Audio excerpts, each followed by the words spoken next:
Kami lanjutkan Kompas Petang dengan informasi 3 warga negara Indonesia ditangkap kepolisian Arab Saudi di Mekah terkait praktik haji ilegal. Selain pelaku, sejumlah barang bukti juga disita, diantaranya sertifikat haji dan juga uang tunai.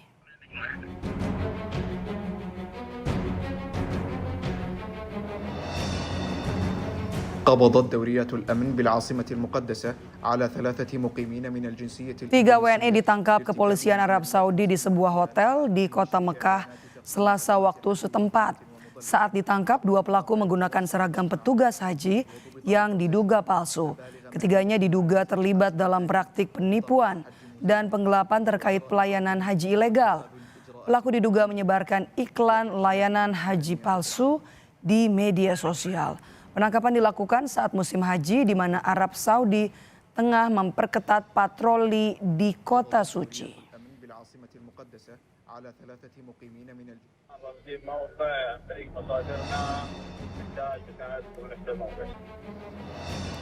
Merespons kasus penangkapan 3 WNI di Mekah soal praktik haji ilegal, Kementerian Luar Negeri Indonesia menyatakan hasil penyelidikan awal ditemukan sejumlah barang bukti seperti uang, perangkat komputer dan kartu haji yang diduga palsu.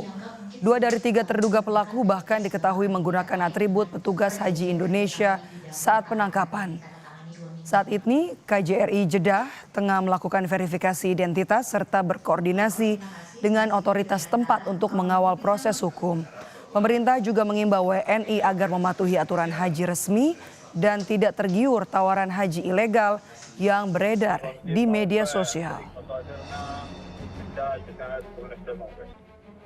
Barang iklan layanan haji palsu di media sosial. Berdasarkan informasi awal, aparat keamanan Arab Saudi juga menemukan sejumlah barang bukti antara lain uang, perangkat komputer, serta kartu haji yang diduga palsu. 2 dari 3 orang tersebut dilaporkan menggunakan atribut petugas haji Indonesia saat penangkapan. Saat ini KJRI Jeddah tengah melakukan verifikasi identitas para pelaku berkoordinasi dengan otoritas tempat guna mengawal proses hukum selanjutnya sesuai ketentuan yang berlaku. Sementara itu Kementerian Haji dan Umroh bersama Polri akan mengawal proses hukum 3 warga negara Indonesia yang ditangkap oleh kepolisian Arab Saudi atas dugaan penipuan pelayanan haji. Wakil Menteri Haji dan Umroh Dhanil Anzar Simajuntak mengatakan Kemenhaj didampingi Polri dan KJRI Jeddah akan melakukan koordinasi dengan kepolisian Arab Saudi untuk berbicara dengan kepolisian Arab Saudi terkait 3 WNI. Wakapolri menyebut tugas negara untuk memberikan pendampingan hukum. Nah, mereka melakukan tindak pidana tersebut kemudian ditangkap oleh pihak kepolisian Arab Saudi dan tentu itu membutuhkan pendampingan dari kepolisian kita di Indonesia. Tadi kami bersepakat kami akan meminta tambahan personil keterlibatan kepolisian Republik Indonesia secara teknis di Saudi Arabia untuk bicara lebih banyak dengan kepolisian Saudi Arabia terkait dengan pengaturan dan tata kelola haji di sana. Ada juga kejadian warga negara Indonesia tadi yang disampaikan 3 orang yang ditangkap oleh kepolisian di Arab Saudi. Sama halnya terkait menyangkut masalah tindak pidana penipuan, tapi lokus dan tempusnya berada di luar negeri. Oleh karenanya kepolisian nanti berkolaborasi dengan Kementerian Haji dan kemudian dengan KBRI yang ada di Arab Saudi untuk mencoba untuk mengkomunikasikan biar bagaimanapun warga negara Indonesia yang berhadapan dengan hukum di negara lain, kewajiban negara adalah juga memberikan bantuan hukum. Lalu bagaimana proses hukum yang menjerat 3 WNI di Arab Saudi atas tuduhan praktik haji ilegal? Kita bahas bersama Wakil Menteri Haji dan Umroh Dhanil Anzar Simajuntak. Bang Dhanil, selamat sore. Assalamualaikum. Selamat sore, Waalaikumsalam. Bang Dhanil, sebenarnya penipuan apa sih yang dilakukan oleh para pelaku ini? Modusnya apa? Ini status quo, Mbak. Ini praktek lama yang berpuluh-puluh tahun itu existing Dan hari ini memang kami berkomitmen untuk melakukan pembersihan secara maksimal terkait dengan praktek-praktek penipuan, terutama praktek haji ilegal. Nah, oleh sebab itu di dalam negeri kami membentuk Satgas, Satgas Haji Ilegal namanya. Satgas ini terdiri dari Kementerian Haji dan Umroh, kemudian Kementerian IMIPAS atau Imigrasi Pemasyarakatan, dan juga kepolisian.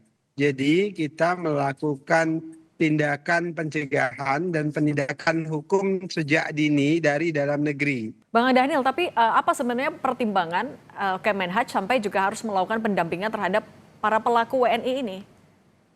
Ya kan kewajiban dari negara apapun itu pada prinsipnya harus mendampingi. Memang didampingi oleh Kemenhaj dan Kementerian Luar Negeri terkait dengan hak-hak hukum mereka. Tetapi yang jelas kami terus mendorong dan bekerja sama dengan seluruh pihak untuk melakukan pencegahan supaya tidak ada yang melakukan hal-hal seperti ini. Tapi kalau kemudian tetap ada yang melakukan, tentu kemudian kita mendorong penindakan hukum, tapi di satu sisi juga kita harus memastikan hak-hak hukum dari warga negara tersebut itu juga terlindungi, Mbak. Oke, nah Bang Daniel, tapi sebenarnya siapa yang paling dirugikan dari praktek yang kalau tadi Anda bilang sudah berlangsung lama? Jamaah, tentu adalah jamaah. Nah, kami berulang kali memastikan harus semua pihak, terutama mereka-mereka yang sudah puluhan tahun melakukan praktek-praktek ini, di era Presiden Prabowo, kami ingin pastikan hal-hal ini akan kami bersihkan semaksimal mungkin. Kami mau menghentikan perilaku melakukan agama sebagai komoditas. Mereka mengkomodifikasi praktek-praktek agama untuk kepentingan mereka, untuk kepentingan kelompok, dan ini harus dihentikan. Nah, mereka seringkali berkedok orang-orang yang sebagai pelaku haji badal misalnya, pengganti, Mbak, kemudian nanti ada dari pihak-pihak bimbingan dan sebagainya. Nah Bang Daniel, kalau misalnya ini sudah berlangsung selama puluhan tahun, artinya kan ada celahnya. Mana celah regulasi yang akan ditertibkan oleh kementerian? Ini terkait dengan komitmen pemerintah. Kami dengan tegas akan melakukan pembersihan secara maksimal.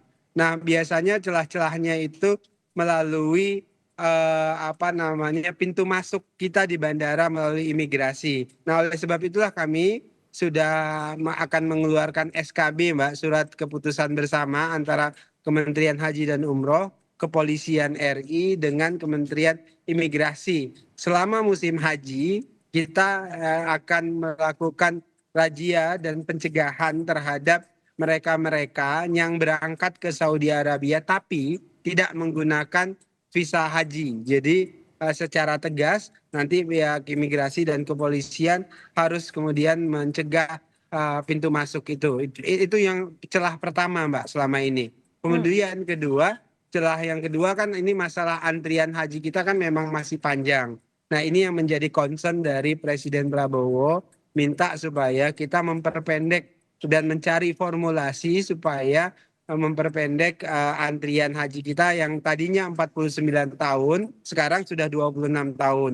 Tapi Presiden menginginkan agar lebih pendek lagi. Nah, celah-celah ini itu digunakan oleh mereka-mereka yang memanfaatkan keterbatasan pengetahuan jamaah, itu kemudian mereka komersialisasi, mereka manipulasi dan sebagainya. Nah, ini yang akan kita tutup semaksimal mungkin. Nah Bang Daniel, tapi sebenarnya target penipuan ini warga negara Indonesia yang memang ada di Indonesia atau WNI yang ada di Arab Saudi?